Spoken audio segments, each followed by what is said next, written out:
最近有不少影音平台都流行自制戏剧，拍原创故事，像是15年没演台剧的贾静雯，一口气就拍了2部，包括与温升豪合拍《我们与恶的距离》，以及和张孝全一起主演《醉梦者》。另外还有宋芸樺、杨谨华合作的另一部影集，也正在拍摄当中。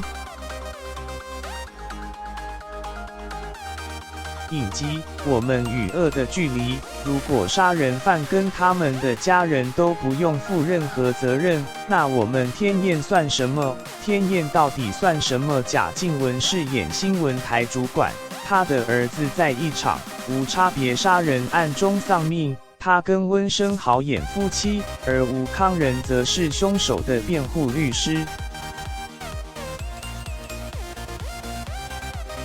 影集《我们与恶的距离》，你的正义感、你的人权都是为了这些该死的人。电视影集《我们与恶的距离》由电视台和影音平台联合推出，其中15年没拍台剧的贾静雯，一口气就接拍2部影集。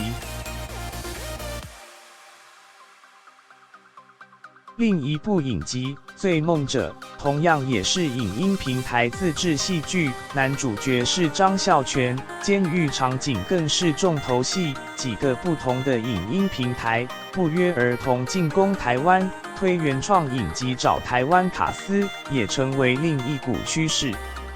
艺人宋芸樺就是穿越的部分，然后遇到妈妈跟自己同一个年纪，这个感觉还蛮神奇的。